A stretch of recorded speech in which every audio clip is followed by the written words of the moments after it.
Hello everyone and welcome back, hope you're all having a wonderful day and we're all doing well. Just will quickly say, only a small portion of people who watch my videos are actually subscribed, so if you do go on to enjoy this video, consider subscribing as it does help greatly. It's free, and if you end up not liking me in the future, you can always unsubscribe at any point. So in this video, we are going to be taking a look at the story and the lore of the map Fortress in Rainbow Six Siege. The other day we posted a video taking a look at Villa, which is a really interesting video. Definitely go check that one out if you didn't already. And when looking at the map pool of what map I want to look at next, I decided on Fortress because I already know this map has a good amount of lore and I think a lot of you guys will find it quite interesting. And very similar to the Villa video, this map has links to operators which are in the game. However, there are 3 operators in the game at the current point in time which are all linked to this map. And all the operators that are linked to this map didn't even join the game in the same year or the same season. So to say that this map has a lot of lore and links to the operators in the team is a little bit of an understatement. So the map of Fortress is set in the Atlas Mountains in Morocco and is a mud brick Casbah which you would find in these locations. And what this fortress is, it's a legendary training facility in Morocco, which is meant to have a reputation which is held in such a high regard is incomparable to others. And as you can see when you explore the fortress, there's a lot of military related things and a lot of beautiful architecture around the map. So to help explain the story of this map and the lore behind it, let's take a look at our first operator which is linked to it. And that is a man by the name of Jalal Fassi, who would later be given the title of Kaze. And as you can see on the map itself, he is the commander of this fortress. You can see his portrait on the map. But to learn how he was given the title of Kaze, which is a term given to these commanders, and of course he'd keep this alias going into Team Rainbow, we have to take a look at his bio. So what his bio says is, Jalal Fassi was raised on stories of the Fortress, the legendary training facility in the Atlas Mountain. Its incomparable reputation, along with its famed cadets, also known as commanders, were seared into Fassi. At age 18, he would go on to join the GIGR, which is the Royal Moroccan Gendarmerie, demonstrating natural leadership skills under fire. His ability to effectively command specialized squadrons in Joint Trans-Saharan Counterterrorism Initiative, also known as the TSCTP, operations led to his promotion as captain. After years of service, the fortress's reigning commander chose his successor,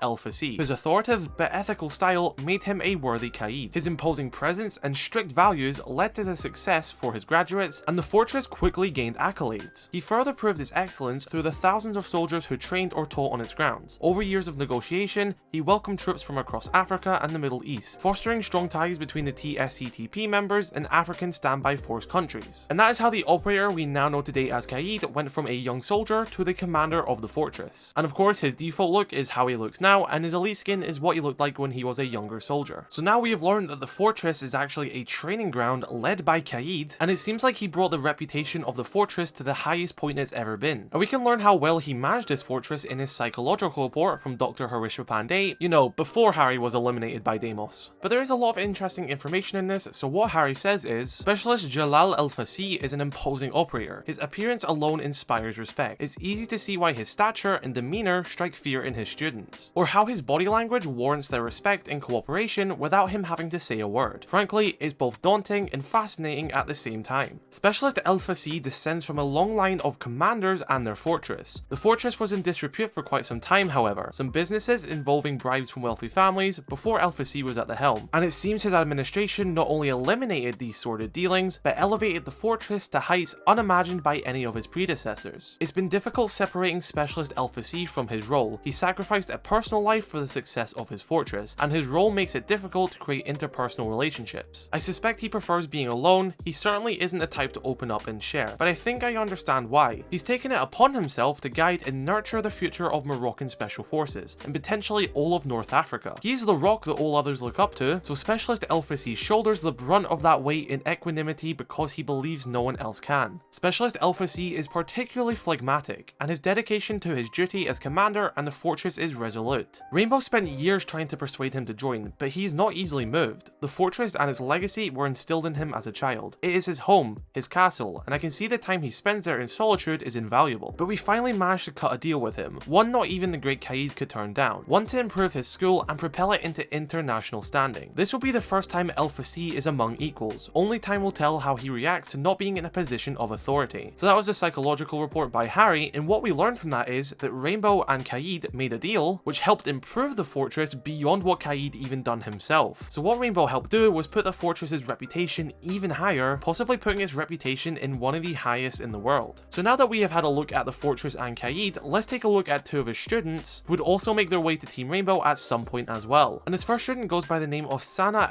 Maktoub, who would go on to be known by the alias of Nomad. So what we know about Nomad and the fortress is that she was brought up in a wealthy Moroccan family, and she traveled considerably at a young age, visiting Europe and North Africa and dreaming about braving remote regions. At the age of 19, she would join the military and later join the GIGR. This is where she would train and later graduate from the legendary fortress led by Kaze. And as we know from her psychological report as well, she was at the fortress at the very beginning of her military career and done extensive training under the leadership of Kaze, and as Harry said, it would be interesting to see them work together again under different circumstances, of course referring to Team Rainbow. So although she did train at the fortress, she did graduate, and her and Kaze did cross paths once again when they were both invited to Team Rainbow, and by that time probably hadn't seen each other in a good number of years. So with Nomad being one of the students of the fortress making their way to Team Rainbow, let's take a look at the next one. So the next operator who was a student of the fortress is a man by the name of Saif al-Hadid, who would later go by the alias of Oryx. Now unlike Kaze and Nomad being from Morocco, Oryx is actually from Jordan, and this makes a lot of sense since Kaze opened up the fortress to more regions, allowing a Jordanian man like Oryx to eventually train there. So what we know in Oryx's bio is actually not a lot. As they say, little is known about his life. He grew up in a small town adjacent to an Air Force base, and by all accounts had a normal childhood up until he disappeared from international records for more than 15 years. He eventually resurfaced in Jordan, but stayed only long enough to obtain a new passport. From here, he'd go on to learn wrestling in Istanbul, Muay Thai in Bangkok, tactical driving in Berlin, and precision marksmanship in Damascus, likely working for a paramilitary sponsor. Then he disappeared again, until one day he discovered the fortress and showed up as a cadet. Here Kaze will take him under his wing. As the years would pass, his role would evolve too, from recruit to steward to instructor, and now he's the unofficial second in command to the fortress. He would maintain the fortress whilst Kaze was away and would act as a trusted advisor whenever the two of them are together. And to learn more about the relationship of Kaze, Oryx and the fortress, we gotta take a look at Oryx's psychological report once again by Harry. And it says, Saif Oryx al-Hadid has lived an exceptional life. Torn from his family as a teenager, he was outside of Jordan, he won't say where, when he was incarcerated. For over 15 years he struggled for his freedom, moving between solitary confinement and different facilities. The rage he bears as a result of his inhumane treatment is something I have witnessed once, and I hope to never see again. My first meeting with al-Hadid took place not in my own office, but in the well-appointed private sanctuary of Jalal al-Fassi. He had told me stories of the warrior forged from raw iron, of his outstanding strength and resilience, but also of the weeks during which the man had sat, unmoving in the scorching desert heat, waiting for Kaze to open the fortress doors. Though no outward mark remains of his transformation, it's clear that al-Hadid is a man thoroughly changed. We spoke of the ubiquitous cats of Morocco, of his trek on foot from Syria to the Atlas Mountains, and of poetry, for which he has a special fondness. Despite his scars, al-Hadid does not dwell in the past. There's nothing for him there, he said. I wonder if his stoicism hid some deeper longing, but in our sessions since, I found no such indication. So what we learned from that is the way Oryx managed to get his way into the fortress was he stumbled across the fortress, traveling from Syria on foot, and sat outside the gates for weeks until Kaze let him in. It's really interesting to see that Oryx was dedicated into getting in there and becoming one of his students. And of course, sometime later, Oryx will make his way into Team Rainbow, and that was one of the things made possible between the relationship now which Kaze, the fortress and Rainbow had. So next time you're playing Fortress, be sure to keep this in mind that you're playing on the training facility, which led to operators such as Nomad and Oryx making their way into Team Rainbow, and look out for all the little Easter eggs such as Kaze's portrait, his bedroom, and all the little interesting things that you might pick up on. Now of course, Fortress is only in casual. I honestly didn't mind it in ranked. I played it back in the day when it was still in ranked. I don't think Fortress is that bad a map, honestly. Hopefully maybe it gets a minor rework in the future and it makes its way into the map pool for ranked, because I definitely think this is a really cool map. I like the story behind it, and I think it's just a nice piece of Rainbow Six lore. So be sure to let me know your thoughts in the comment section below about the lore and story of Fortress. Out of the three operators we talked about, Kaze, Nomad and Oryx, which one is your favorite? So be sure to drop a like on this video if you did enjoy it. Let me know which map you want me to take a look at next, and have an incredible rest of your day.